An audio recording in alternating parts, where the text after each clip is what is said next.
Right, I'm in a hotel in Aleppo. It's nighttime, it's freezing, so I'm wearing the jacket. You're probably wondering why you see me wearing the jacket every day. It's because it's freezing in Syria, and due to the power cuts, people cannot afford electricity and can't heat hotels. And sometimes there's not even lighting in some of the hotels. I'm here with a friend I've met. He's going to introduce himself and tell you about life under Bashar al-Assad. As a youth living in Syria, he's going to give you his personal insights into what living under Bashar was like. And just saying this name here in public is scary. It's still scary for people. And it was taboo to say this, and he'll tell you why. So, first introduce yourself to me. What's your name? My name is Ashraf. I'm from Syria, Aleppo. And how old are you? I'm 24. You can say it. 24. So young guy, fresh and upcoming, who should have had a good career, decent money, and who should have been married now had you been given the opportunities in this country.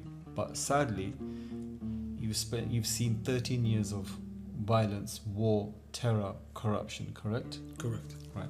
So I want to ask you, tell me about some of your experiences living under the Bashar regime. It was really scary. It was really hard for us people just to adjust in these circumstances.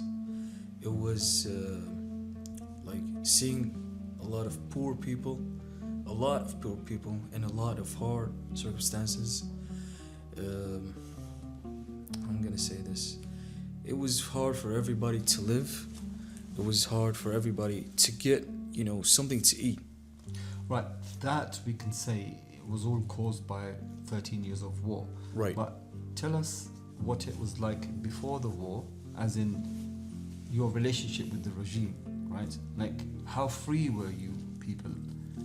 Before the war and after the war, what was taboo? What could you do? What could you not do? And was there an atmosphere of fear prevailing this country? Right. So tell me, you mentioned a story about not mentioning the name of Bashar. Yeah, I had 2 or 3 friends. We're like best friends. We're like a group, every Thursday we come out, we hang out in public. Yeah, and there was a group of, you can say, shabiha sitting next to us. Sorry, can you tell us what a shabiha is, please? Shabiha is a group of people there was, saying they are part of the army, the Syrian army. They're not the Syrian army.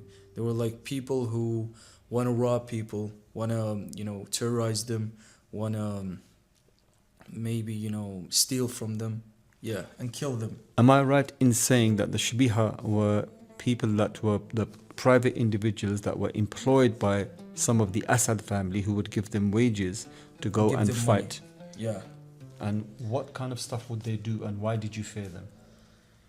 We were afraid of them because they have an unlimited power. You can say that. They always have guns. They always have, knives and stuff in their pockets. Yeah, and they were, like I said, terrorize people, steal from people. Like, they steal from them in front of people, and you can say nothing. Yeah. Daytime?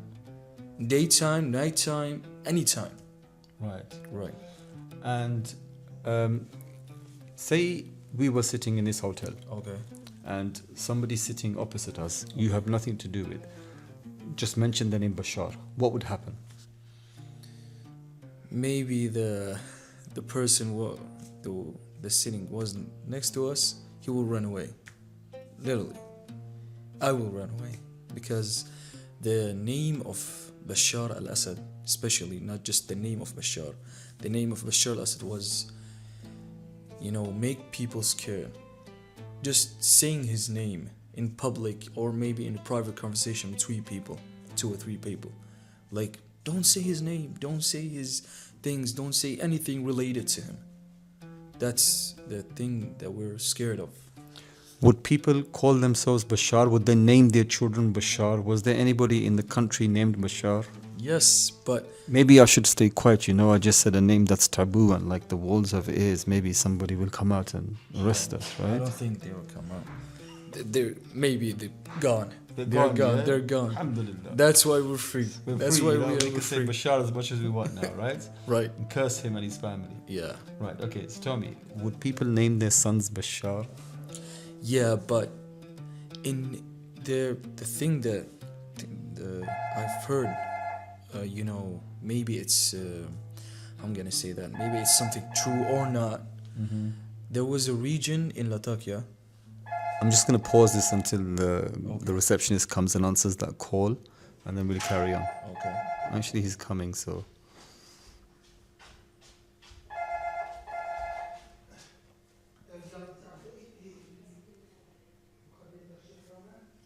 Okay, so you were saying? I was saying there was a region in not Latakia. There was a region in Damascus. The people they said to them not to name their newborn children Bashar. Why was that? Why was that? Because he's just the president. He's just the only Bashar. Really? You're right. I don't know if this is real or not, but I think it is real because I heard so many of this. So what if somebody named his son Bashar and he's talking about his son, right? Okay. Or he's shouting at his son and he's saying, Bashar, you... I mean, how would the public react when they heard... Yeah, they will get, like I told you, they will get scared a lot. Like I said, the name of Bashar was really terrifying for the people around us, the people in the street. Or maybe like I work in a supermarket, okay? When we just telling the name of Bashar, like before Bashar go, just saying this, just stay quiet, don't say his name, don't say the name Bashar or something, don't say anything about this name. Just being scared of this name was so terrifying. So tell me or tell us a few stories, if you know any stories of your family members or friends or people you've heard of or people you studied with that ended up on the wrong side of the intelligence agencies or Bashar, and what happened to them. Okay. Like I said, we're sitting on a group every Thursday, just friends, 2 or 3. We're in a coffee shop and we're just talking about, a normal story. Then just my friend suddenly said a story about Bashar al-Assad. And from out of nowhere, after a minute, a guy suddenly rushed to him and said, "What are you related to him? What are you doing? You're a terrorist." Like this. Literally. He said that. "You're a terrorist. Why are you saying this? What are you gonna do with him? Are you gonna kill Bashar al-Assad? Are you gonna kill him? Really?" And took him. We don't know where there was a car, beside the coffee shop, and they took him. We didn't know anything about him. We didn't heard anything about him for a month or 2 maybe. He was not so, close to me, but we were just friends. And after 2 months, we heard that he got out of jail. We didn't know and we didn't understand what jail, because there was so many, jails we don't know about. And then we saw this guy after 2 months, and he said literally to us, they tortured me. They have to leave me for 4 days without any water or any food. They didn't give him anything. He smoked. They give him cigarettes, a pack of cigarettes every day, without any food, without any water. And we told him, we asked him, why they did that. And he said, because I said his name.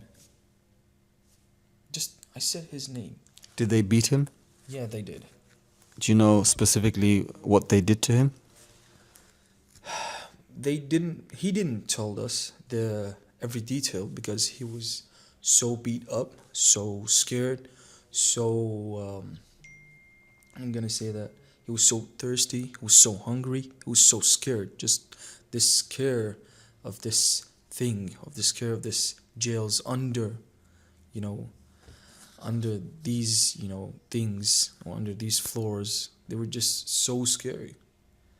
They just blindfold him and they took him, and he didn't even know where. Then he suddenly saw Sorry, himself. did they let his family know? No, actually, his family didn't know after we told them. We told them that he got away. He got taken away, you mean, yeah? Got taken away, sorry. And we just said to them that he was taken away because he said that name. And his mother was so blown away. She said, "What? Why did he say that? Why did they took him? He didn't have any politics problems and he doesn't involve in politics." What year was this? It was 2020, after the Right, coronavirus. Okay. And I'm guessing he lost a lot of weight as well when he came out, He right? was like 90 when he got to jail, and he got out like 40. Yeah, we keep hearing these same stories of how people go in healthy and Right. come out wretched and looking like corpses.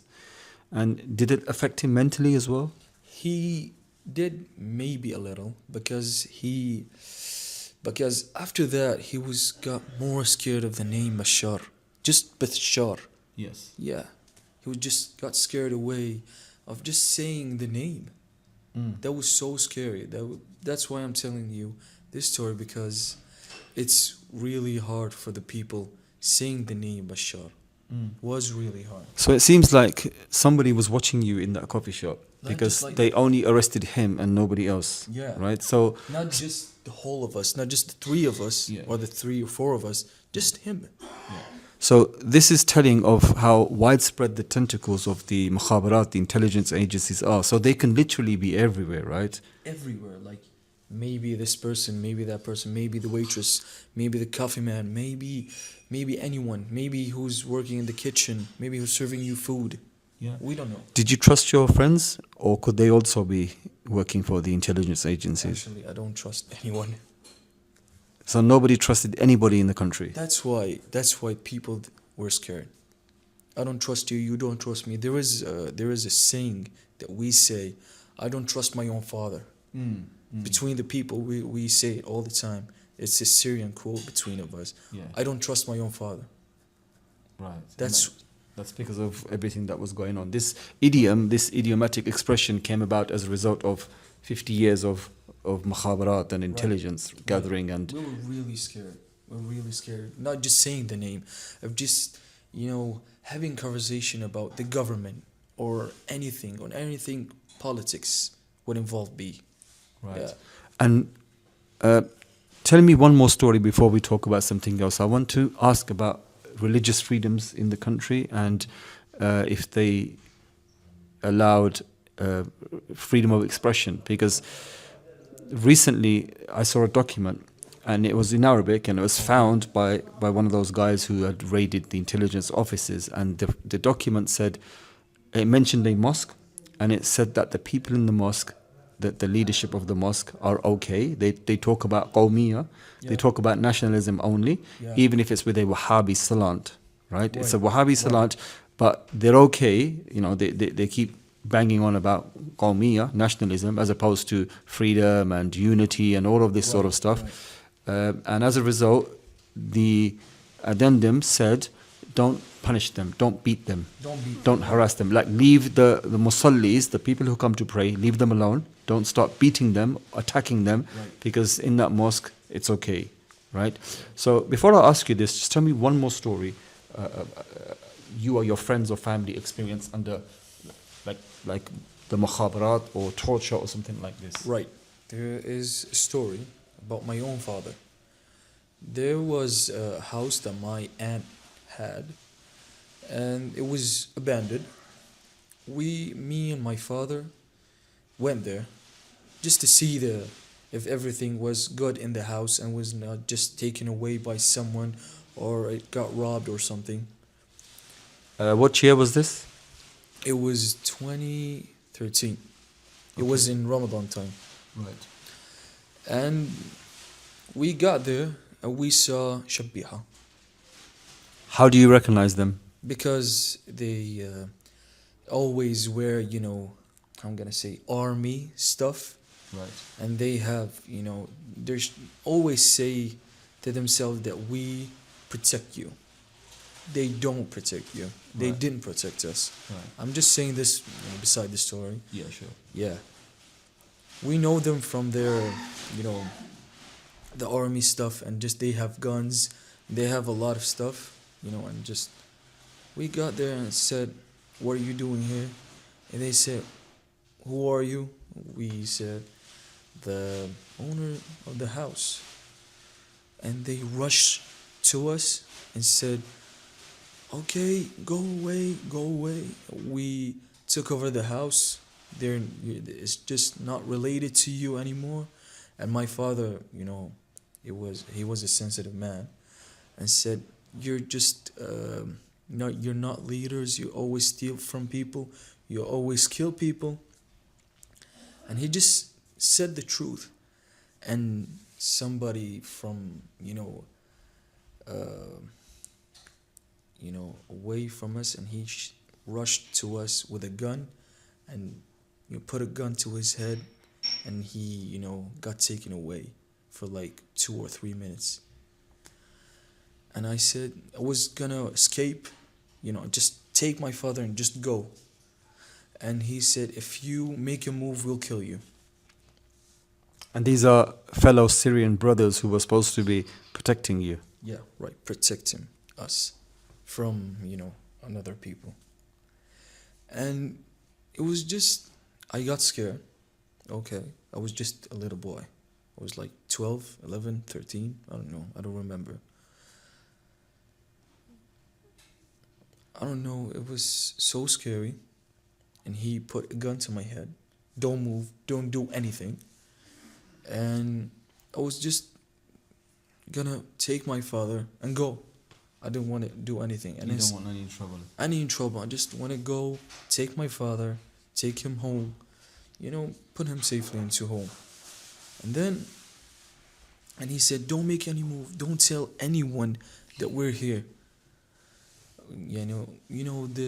He said to us, "If you, tell anyone here, we're gonna kill you, we're gonna track you, we're gonna do a lot of stuff to you. And we're not gonna, make you leave the house alive." He literally said that.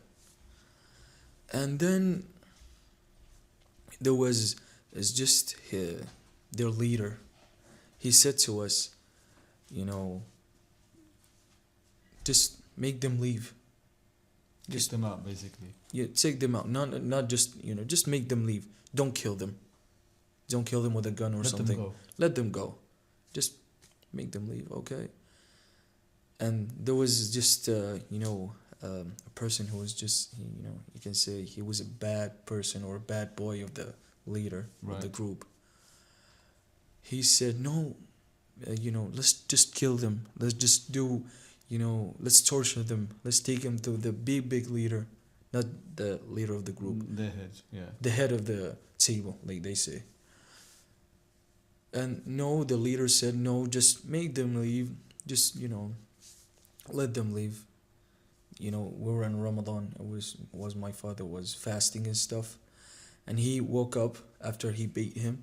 He was just taken off for like 2 or 3 minutes. So they beat your father? Yeah, they did. How did they beat him? With a gun to his head. So they were hitting the butt of the gun on his head? To his head. And they made him unconscious? Yes, So for 2 or 3 minutes. Okay, so that's what you meant by they took him out for a few minutes. Right, so they knocked him unconscious and then they threatened you. Right. So you just had to leave and you just left and I you just gave want to leave. you just gave your house over to them. Okay. Right? Have you got your house back now? Yeah. When did you get your house back? Like after a year. They just left the house and Alright. we just got there. Right, okay. Right. I mean, there's too many stories to count and name. The world is beginning to know about them, and your story is added to the huge collection of stories out there. And there's a similar vein in each of the stories, which is the regime is a thug, and it also hires thugs, the shabiha, Right. and they can do what they want, and they can say what they want, they can take what they want, They can kill anyone. they can kill They anyone. can steal anything. They can do anything to people. That was so frightening. And you can't go anywhere for justice. You can't speak to anybody for justice, right? And did the regime ever try to draft you into the army? No, because there was, something in our law called you're just an alone person. You don't have any sisters or brothers. Okay, Okay, you're not gonna get taken away to the army. right. I'm just alone. Like Just a single boy. child, a Yeah, lone right, child. single child. Okay, so No brothers, no sister. so you weren't taken into the army. No. Did you have friends that were drafted into the army Yeah, there was like really many friends. and forcibly, right? Yeah. And is it true? The stories we heard that they would threaten your family. They would say, if you don't serve in the forces, we know where your family is. Yeah, I've heard these stories. I don't know if they're right or wrong, Right. but I've heard of them, maybe. Right. But I think they're right because it was so many stories. We heard a lot, but I think they're right. Yeah. And you said that we in the West or outside of Syria know more about what's happening in Syria or what's Yeah. been happening in the last 50 years. You had a lot of information. Why don't you have that information? Because when we open the TV, we don't have the real story or the real truth about what's going on in our country. We don't know the whole truth. We don't know that there were a lot of families or a lot of people got killed in this day, or this family got killed, or this family, the house got stolen by shabiha or thugs, or I don't know. Or in which part of the country the fighting is happening, how many soldiers have been Right. killed, or how many terrorists have been They killed, don't- they or don't freedom give us- fighters, depending on points Right. of view. They Okay. don't give us the right information. And what did they tell you that what's really going on in the country? They were just telling us everything is gonna be okay, and it's not, and it wasn't.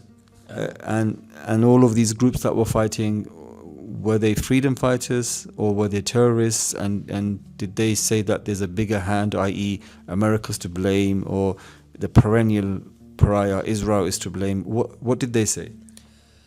Here in Syria, we had a lot of channels on TVs that were talking about different sides of the story.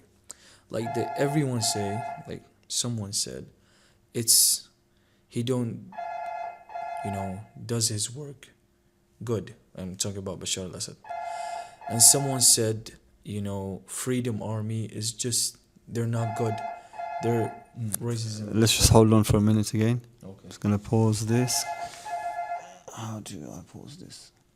I don't know how to pause this. We will wait till Okay. that's answered. I'll have to cut that bit out. You should. Go. Battery is dying. 18% battery. Maybe I need to put this battery in. And the charger. Yeah, this battery, this longer battery. It's okay. Right. Okay. So you were saying, so you had a lot of misinformation. Of a lot of sides. I was saying, first there was someone to blame Bashar al-Assad, and then the other one say that the Freedom Army is a terrorism army. They're not good. And the other story, the third part, maybe I can say that America has a hand with it, or Israel is a hand with it. And another one, they were saying it's just a war and it will go away. We waited like 13 years and it didn't go. Right. And what do people, the average Syrian, the average Ali or Abdullah, what do they think of Hezbollah and Iran? We thought that we were friends. They were friends. Maybe we thought this. Maybe they were helping us, you know, finishing the war.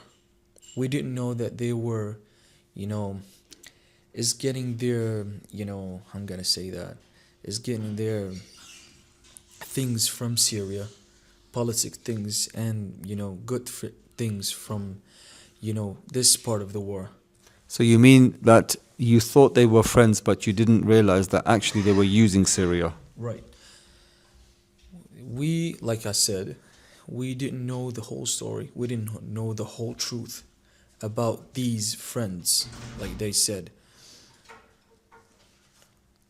There were, a side of people, so, thought that Hezbollah was, good friends, that they were helping us financially, and helping us with ending this war, ending this 13 or 12 years of slaving or something, like they said. And Tehran, right, the other thing. And they were just not telling us the truth, not seeing the good right side. And I'm sure you're aware of the group Hayat Tahrir al-Sham. Yeah, actually heard of them. Right. Okay. So when they all of a sudden came out of their city and took over Aleppo, you're from Aleppo, what did Right. you initially think? We, like I said, we thought they were, racism or terrorism. Sorry, terrorism group. Why did you think they were terrorists? Because I'm gonna say that the channels on our TV, they said that they are terrorism. Like I said, we didn't see the other side of the story, the other side of the truth. Right. That's why we thought they're gonna kill us. They're gonna take our houses. They're gonna take our children, our wives. So when they came, what did you experience? What happened? I saw them good people. They didn't do anything to us. They were just people. Like, we didn't imagine this. In our mind, they were like killing people and stuff. But they were like just people, not doing anything to us. And they were just saying to us, we're here to protect you. Literally. Yeah. And people were stopping them in the streets and saying, we're scared. And we're scared of you. And they were saying, just making people better, that we are here to protect you. We're here to make things better, inshallah. Inshallah. And what happened to the Syrian army? All of a sudden, Aleppo was a city very hard fought. I mean, there's a lot of damage that I saw coming into Aleppo this morning. Right. And Aleppo is on the border of Idlib, a strategic location for Syria. And it faces the north. The Kurds are in the north as well. The Free Syrian Army is there. The Turkish-backed militias are there. So you would have thought that this area would have been heavily fortified. Was this area heavily fortified by the military? Yeah, it was. There was a lot of military groups here in Aleppo, especially in Aleppo. Government military groups, Government military. Yeah, like you walk in the streets, you see a government military. They were like everywhere. Right. Everywhere in the streets, especially in Aleppo. Right. Yeah. So what happened then? I mean, where did they go? Actually, we don't know where did they go. They suddenly disappeared. Like my friend was, before the Freedom Army came, while they came to the city, and he said sorry. I called him and he said, where did they go? I don't know, like they suddenly disappeared.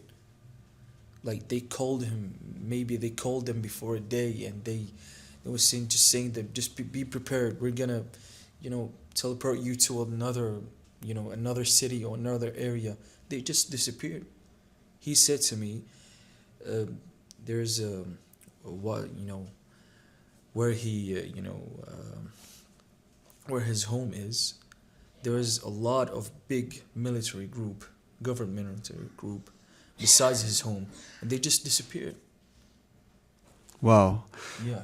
You know, I've got a friend, I just met him today, Okay. and he was for 5 years, or was it 3 years or something, he was in hiding, right? He was a shakhs matloob. He was wanted by the military to serve, and he was in hiding for 3 something years, something like that. And how long can you hide inside your house, right? You can't go out. If you get caught by the police, you're going to be handed over to the military. Right. So one day he got sick of it. He just went to the military, to the police, and he said, "Listen, I'm here." So they took him to the Delivered military. himself. Yeah, he delivered himself. They took him to the military, and he was drafted into the army, and he was serving at the airport as an accountant, but in military clothes, Oh, no. right? Right. So I rang him on the day I heard Aleppo was taken, and I said, "What happened? How are you?" He said, "All I know is they were coming." He goes, "I ran home, and I never stopped running till I got home."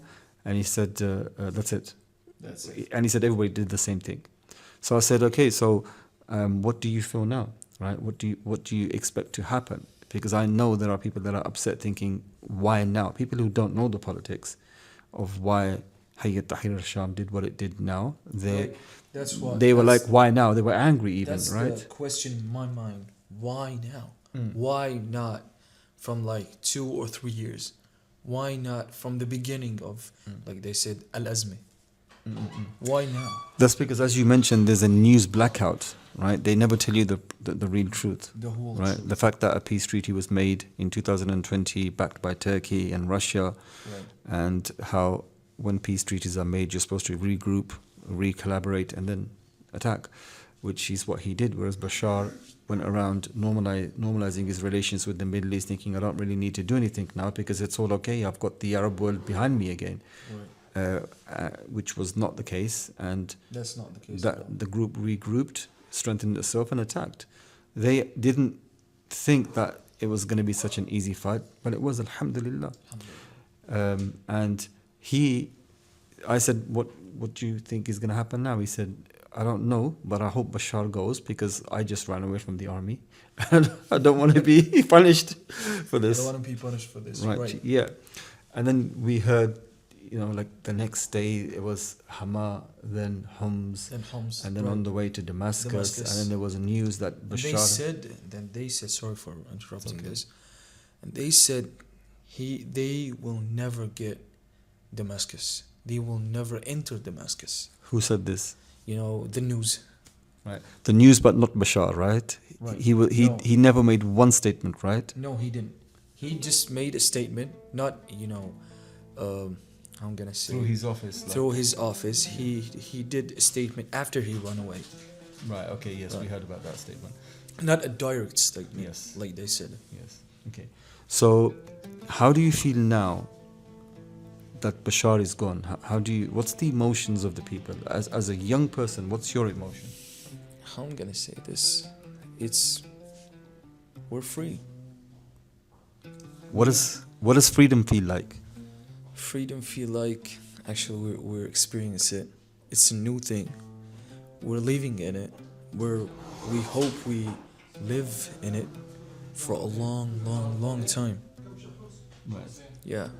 That's the thing that I'm thinking right now. And what's your hope for the future? Like, I know everybody is still living in some fear, thinking the new group is here. We don't know much of its history. Right. Will the other groups join? Will there be unity, or will it fracture into sectarian violence again? So do you have that fear as well? Do people have that fear, or do you think, Yeah, no, they there is going to they be do. unity? Yeah, actually they do have these fears. To this point they do. But I hope everything will come, to a good end. And everything, we just want peace, man. We just want peace. We just want to live, right? In a good way. So tell me about living conditions. 10%. You know what to do.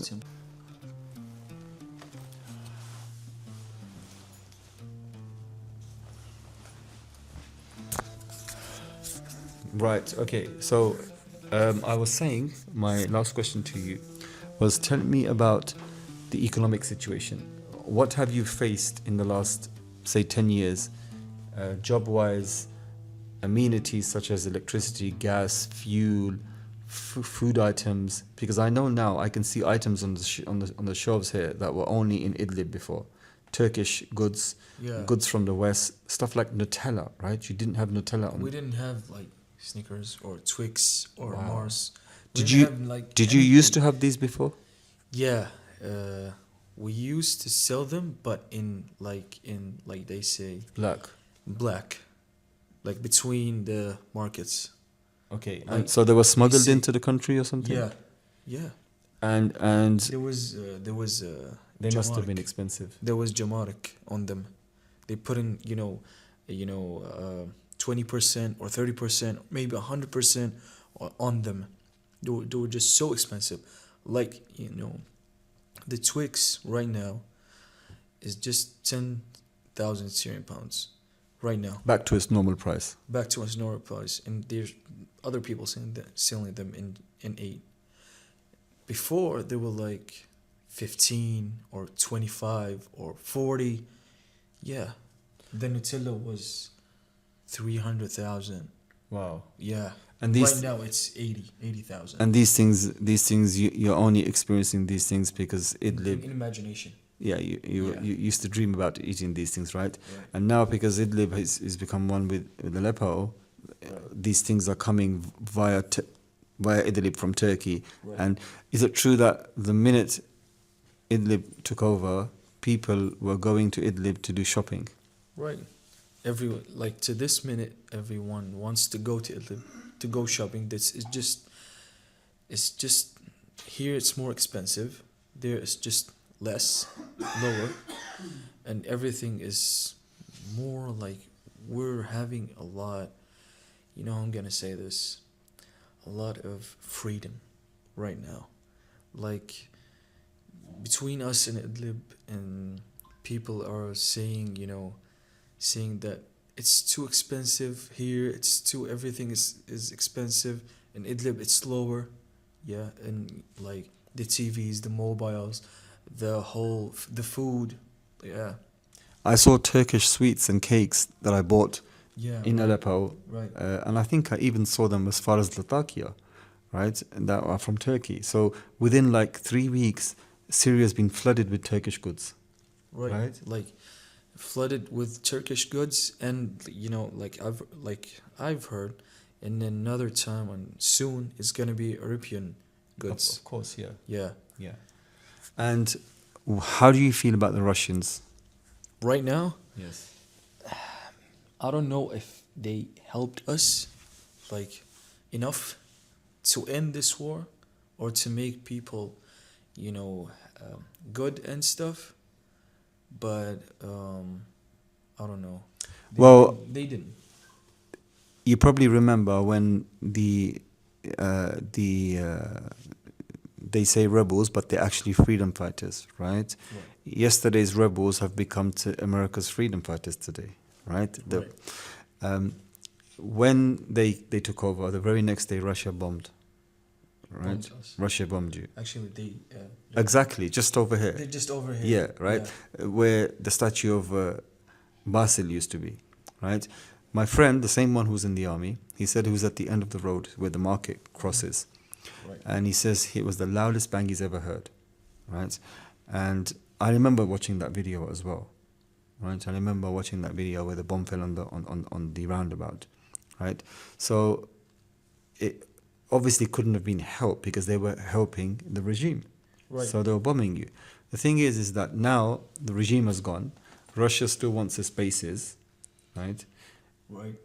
It did a lot to get those bases. It's the only bases it has In Syria. in the Middle East, basically, Middle East, right? right. And it really needs those bases. So it's willing to cut a deal with the new government. And obviously the new government wants good relations with everybody. Yeah, like they said in the new interview with Ahmed Shara, they said, and he said, I want everyone to be good with Syria. I don't want any problems with any country, with anyone, not even Israel. Mm. Right. Yeah, it makes sense. Yeah. Right. I don't want anyone I just want peace. And you agree with him? Yeah, I just do. So how do you feel about what Israel has done? It's taken over Jolan, invaded Syrian territory, broken international treaties, and on top of that, it's destroyed the Syrian military. Basically, it's Yeah, it's taken just- out everything. They said it's Russian military bases. No, the Russian military bases are safe, right? But they? but as far as commercially, Israel has destroyed everything that was left behind by the Syrian army. So you basically have no defensive capabilities or any offensive capabilities anymore. Right. To You're- defense yourself. You can't do anything now, Right. right? That's the price you paid for freedom. So there are people in the West saying that this was a game, right? That Sharia is in league with Israel, and this was a deliberate game to weaken Syria, and that Syria was a defensive bulwark against Israel, right? But Right. I find that argument strange and very silly, Okay. because for 10 years Israel had been indiscriminately bombing Syria, and you're a witness to this, right? Yes, I And do. Syria never responded, Yeah. right? Syria was never in a position to do anything to Israel, Yeah. You know. and Sharia is someone that they claim is an Islamic extremist. So Yeah, they'd they be do. more scared of him than they would be of Bashar, who was incapable of doing anything. Right. Right? You know, it's better to know the devil you know is better than the devil you don't. Yes. Right? Right. So they knew it was in their interest to keep Bashar in power. Right. So I don't think Israel had anything to do with this, right? It was HTS saw its opportunity, it took over, but we can never say that any organization, any armed group, it doesn't have backing. Right. So clearly we can see that Turkey is backing HTS. Right. So what's Turkey's end game in Syria? The thing that I'm seeing here in Syria, that the Turkish side want his side, want his side of Syria. They want to help Syria, but there is some things that we maybe don't know, or we don't know, or maybe we know. I don't know. Who knows? Nobody knows. Nobody knows. They want, to help Syria, but they want things. Of course. Yeah. Yeah. So what do you think those things are? I mean, what's the benefit for Turkey? Actually, I don't know, but there are some. There is a lot of huge benefits that the news or the things that I'm seeing on the internet.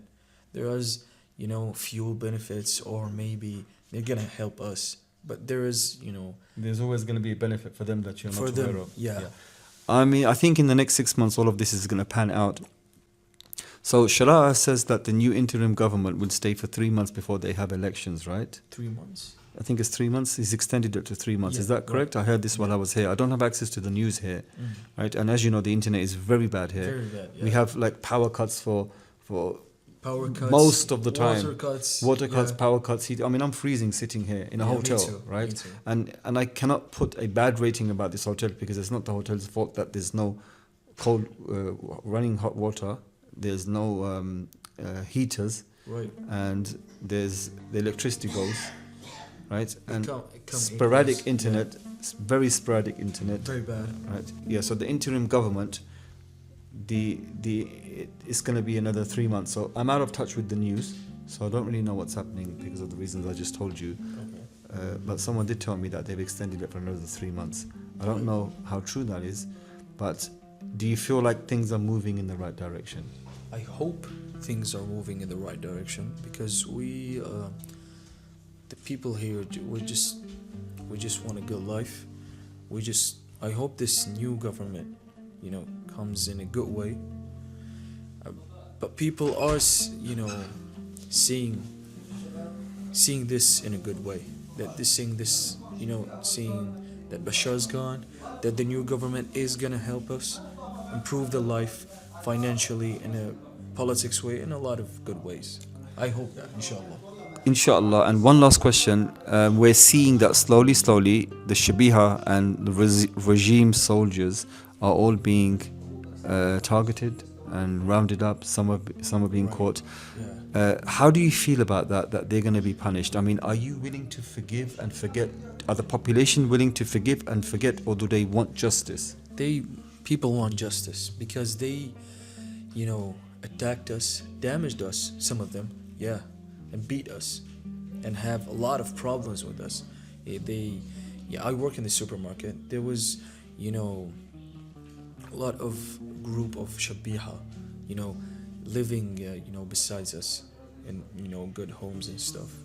They always come and go and say, we're gonna grab these things and we're not gonna pay you. We're gonna grab I'm gonna say this, grab this fruit, 1 kilo of Panadora and just go. Walk out. And There's nothing you can do. And you can't do. And you can't How old are these people? Are they teenagers, early 20s, or in their 40s? They're member of families. They have teenagers and they have this 60-year-old guy who's their leader or something. He always just come and just take things and eat things, and he doesn't pay at all. Who pays for the Shabiha? Who's paying? Who's financing them? Actually, I don't know, but they always say some of the groups. Makhloof? Yes. Rami Makhloof, maybe. Yeah, he does. Right. Okay, so thank you very much for this interview. It was much needed. Thank you. People need to hear the voices of the people on the ground, Right. the average person who wants to lead a normal life, who has dreams, aspirations, goals. They just want to study, they just want to work, get married, have a job, have a career, Have a normal life. And sadly, they were denied that, right? So it's very important to hear their voices, Right. because their voices, the West failed Syria, right? Right. Now all of a sudden everybody's interested in Syria, right? So it's good to hear your voice, and I can only pray that God gives you every opportunity that we have in the West. Inshallah. And we pray for Syria, and we hope that this time there can be a lasting peace in Syria, and that Bashar and his cronies are all brought to justice. Right. It may take 10, 20, 30 years even, but let's hope this carries on. Yeah? We all hope. Thank you very much for this interview. Thank you so much. Thank you. Right, I just finished the interview with my colleague, with my friend here that I just made.